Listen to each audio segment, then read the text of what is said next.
qaybtii koowaad waxay ku dhamaatay gabadhii oo dhahday booyaas wax ma dhahmo subaxdii shaqa aadaa casarkii aan kasoo noqdaa casarka guriga markaa imaado guri nadiifis qolkayga qolalka wiilasha qolkii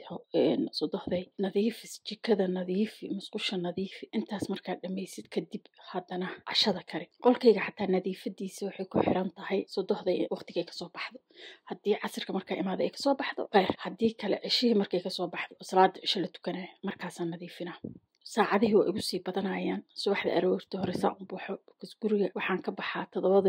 7 aroornimo waa inay furan tahay dukaanku waa inuu furan yahay markaan soo laabtana ilaa iyo 7 fiidnimo hal saac habeenimo waa soo jeedaa shaqan ku jiraa weliba soo jeed kaliya shaqan ku jiraa anoo nafta u yaaban oo maalinba maalinta ka dambaysa inay sii darsato ma aha aysan soo roonaanayn maalinta dambeetad waxaan la hadlay odag wiilkii qabaan korinayo inaan wada hadalnaa rabaa mana is arkayno isagii oo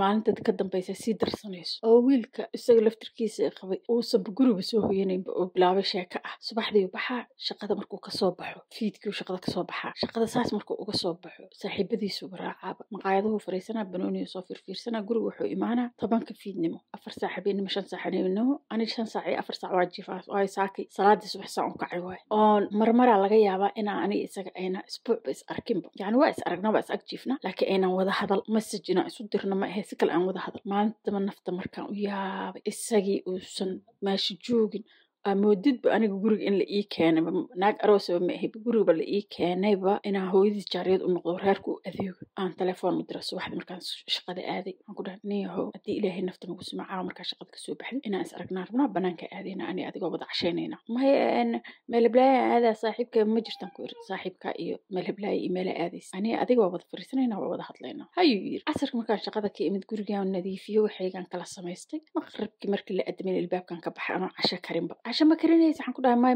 may banaankaan u socdaan caawa gabdhaha kariyaan banaankaan uga daba tegay isagii maqaayadan wada fariisan waxaan ku dhahay niyo dhageyso ifahamsii sababta ani aad isu aroosnay ilaa hadda ana shakiyaaba igaga jira waxaan isku aroosnay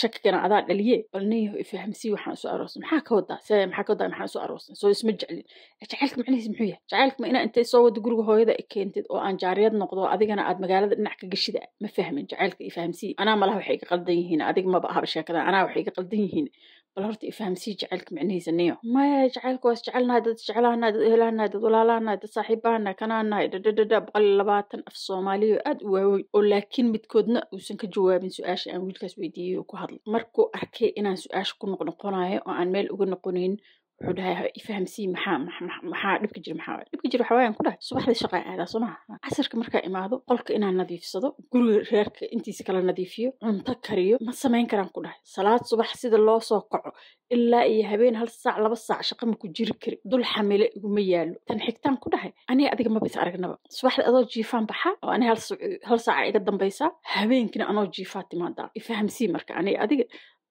ma dad guri wada degan oo saaxiiba oo waxaan nahay 2 nin oo guri wada degan oo ijaarka isku darsada maana ma fahmin maxay tahay in naagtiisa xataa salaam calaykum aan isugu iimaaneen oo markay inay si salaamaan rabaan taxi isu diraaya macnahaas maxaa way maya walaa bay busy la noqday walaa bay waqtiga waxa way waxaas dhahay bay waa daalantahay abaasan kan waxaan ku dhahay waqtiga waa bedelaysaa aniga subaxdii ma ku haysta bas waxda aroortii hore iska bixina laakiin waqtiga habeenkii waa bedelaysaa fiidka markaa shaqada ka timaado guriga imaanaysaa saani adiga u sheekaysano saani adiga isu aragno ani adiga hadda 1 sano isqabnaa xilligaas 1 sano wada joognaa halkaas sano intii shukaansiga aan ku sheekaysan ma sheeko kale isugu maynaan iman marka ani adiga waxa u baahan tahay waqtiga inaan bas hayo ballan waayo wallahi waa bedela tan kaleetad waxa u baahan tahay hooyada inaad la hadasho aniga jaariyad ma ah gabdhahan wiilasha qolkooda iyo qolka hooyadood haddaysan nadiifin karin naaga oo dugsi sare dhigta ani ma garanayo macnaheeda awliya u nadiifin jira hooyada gabdhaha nadiifin jiray haddana gabdhaha nadiifiyaan u sheeg aniga qolkayga ka badan ma nadiifinayo hayo dhah uma sheegin hooyadiis inaan qolka ka saari lahayo joodarga iyo dul fadhido waayo taas xoogaa way adag tahay qof inta u timaado hooyada ay qolkayga fariisata ma oran kartid cadaydaas waa adkaanaysa hayaan niri waa heshiine soo baxa gurigaan ku soo laabtay bil sheekada waa saxneed hooyadiisu la hadla xiiro hooyo gabdhaha inay guriga nadiifiyaan gabadhan maalintii oo dhan ay shaqo ku maqan tahay masruuf iyo adeeg isku ma dari karto gabdhaha waa inay nadiifiyaan guriga gabdhaha waa inay hawsha la wareegaan qolkeeda ayadaa nadiifsanaysa laakiin waxa kale gabdhahana sameynaa haya hooyo tir waa ujeedaa xoogaa wajigeeda inuu bedelan yahay laakiin ani jalaqba maba ka soo qaadinba inaan maqlaba inaan arko xataa wajigeeda inuu bedelan yahay maba ka soo qaadinbana waa u qabil waxaan ku dhahay nala yaro wanaagsan aan soo galna haddana sidii markaan arooska ahayn camal islaanta lema ii soo fadhida qolka taasna maba kala hadilba laakiin wixii kaloo dhan waa iska hagaageen aniga isaga waqti aan soo helnaa waxaan ku laabanay inaan aniga isaga wada cashayno sheekaysano alxamdulilah maalinta ma anoo shaqo ka imid oo daalan waxaan soo galay guriga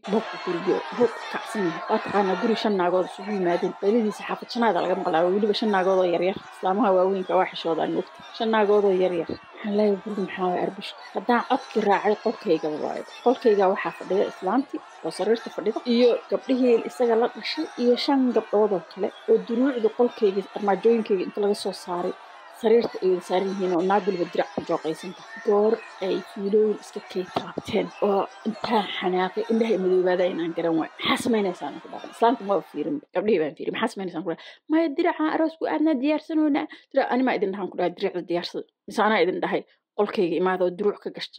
yaa anima idin fasaxay sidee armaajadayda ku furateen islaantaa damacda inay hadasho maba u jawaabinba yaa idin dhahay armaajadayda furo maya siibaan ku dhahay duruuc islaante maya gabdhaha waa siibayaan ku dhahay ma aqaana gabdhaha ana waxay ka hadleen duruucda way siibayaan duruucday siibeen baatiyadooday xirteen ilbaabkay ka baxeen hay dagan ku dhahay qolka iga baxa islaantii xanaaqsan oo isbu korinaysa iyadana raacday bax raac hadaa rabtid bismillaahi raxmaani raxiim intay ka dhacda qof qolkiisa inta la iska soo galo gabar wal wiilkaagu qabo ka arrin gelisid gabdhaha xaafada dhowcilaha xaafada aad tiraahdo kaale gabadha wiilkayga qabo armaajadeeda ka adeegta amar la'aan intay ka dhacda taas baxaan ku dhahay ilbaabkan hoos ka xirtay qolkaan nadiifsaday anigiyaa qubaystay qolalka wixii dharkii la soo baxbaxshay iyo wixii baan iska laalaabay qolkayga markaan uunsa u sheegta casha xataa ma samayn sariirtaan koro diga nafta u yaabanaa carad markay kaa badato daala kugu soo baxay mogtahay wixii daal aan sanadkii la qabay iyo googii la qabay aan aruursanay hal mar igu soo fakadeen sariirtan kore quran dheeraystay si kale ma ka saysiin